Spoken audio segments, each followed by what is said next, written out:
So, Andrew, tell me about your new website, Big Hollywood. Well, I'll tell you anything you want to know about it, Luke Ford. Tell me why do this website?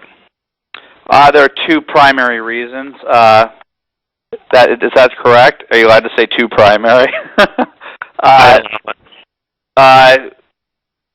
The number one reason is that the conservative movement has completely detached itself from the concept of popular culture and thinks that it can survive in the 21st century on politics and legislation alone, and political rhetoric and great writing reflecting conservative principles, and that's not going to happen. What needs to happen is that the conservative movement, based in Washington, D.C. for the most part, and with ancillary entities around the country, New York City, Dallas, Virginia, these people have ignored anything west of the Mississippi for a generation, and they're suffering the consequences, and the election of Barack Obama is evidence of that. The conservative movement proper, did not embrace Ronald Reagan initially, but it eventually came to accept him as the standard bearer of conservatism. He was successful less because he carried conservative principles, but because he came from Hollywood and he understood the importance of communication and pop culture. It took them a long time to realize that magic was a good way to sell conservatism, that bright-eyed optimism. And so the conservative movement needs to go focus on Hollywood in countless ways. It needs to encourage its young to go out to Hollywood to become screenwriters, actors, producers, below-the-line workers. It also needs to focus on Hollywood proper, film reviews, and become engaged in the debate out there. It's interesting that we have so many people in the conservative movement who write about legislation and political controversies every single day. A matter of fact, there seems to be about 50 people writing on the same subject all day long, but very few people focus on pop culture, and pop culture is the DNA of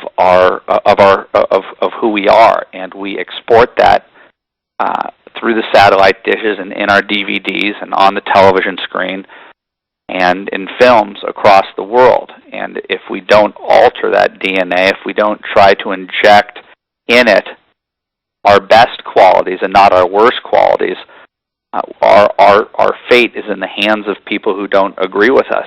And that fate is in people in Hollywood that we disagree with right now. So we have to take them on using their skills. And that's the primary objective. I'd say the secondary objective of the site is to create cover for those who exist in Hollywood right now who actually are conservative or libertarian or consider themselves to be Lieberman Democrats or JFK liberals, people who don't necessarily relate to the current boutique leftism that seems to be intent on squelching any type of dissent, especially dissent that is right of center. And I believe that the site will provide cover for those people when you inject the establishment conservative movement, and I've got top congressmen, I've got a few senators in the pike that are interested in writing for the site. When you have people from the Weekly Standard, National Review, Commentary, even New Republic, and Reason who want to discuss pop cultural issues here and the intersection of pop culture and politics, I think that just with a quick phone call to get all these people to line up shows that these people know that there's a problem, and to get them all in one place focusing in on pop culture and the perils of the Hollywood conservative or the Hollywood non-leftist, you will be providing protection from the bullies that exist out here who are never or rarely punished for their bad behavior. So that's the primary one, is to create cover for these people, and hopefully slowly but surely they'll not just be able to come out of the closet and represent their political point of view as freely as Sean Penn feels that he can.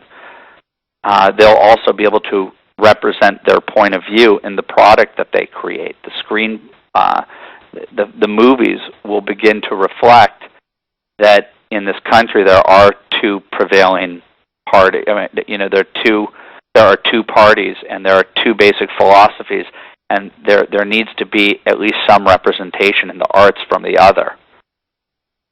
Is this the big project that your soul has been yearning for? That's a good question, because I just stated that earlier in the day to somebody. I'm passionate for this. The last time you interviewed me was when the book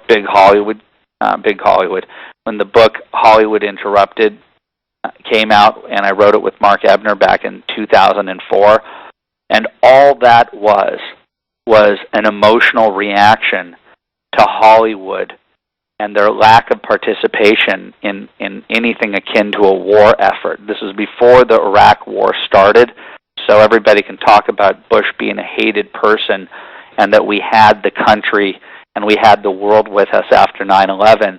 That wasn't the case. The anger that was burning in me was born before the Iraq War, when I saw that the very people who were benefiting the most from this country refused to take even a neutral stand in defending this country. These people took as abhorrent a position as I could have possibly imagined.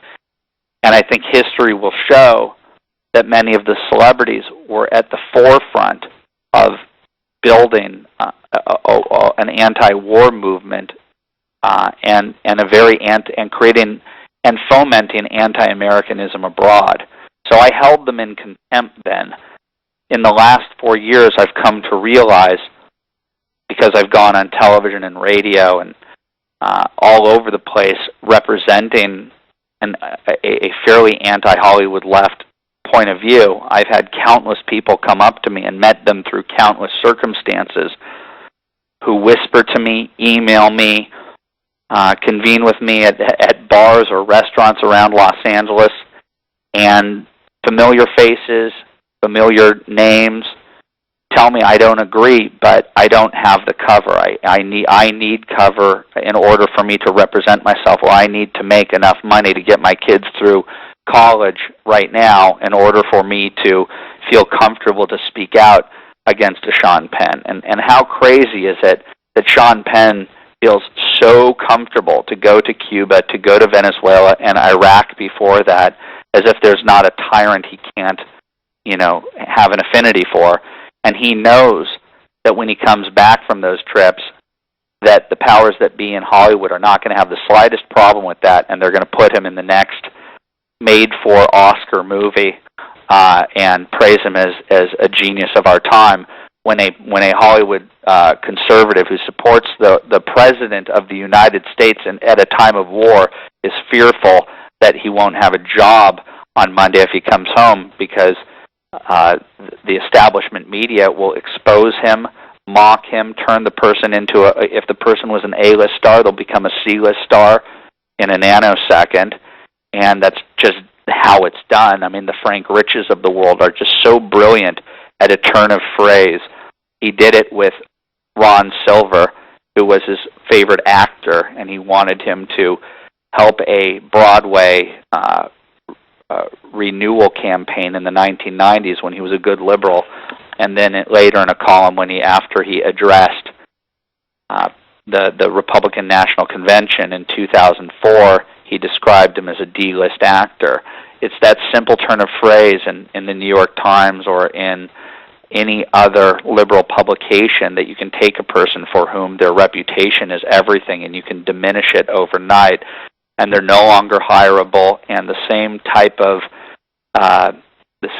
effect that the gay leftist activists did with Prop 8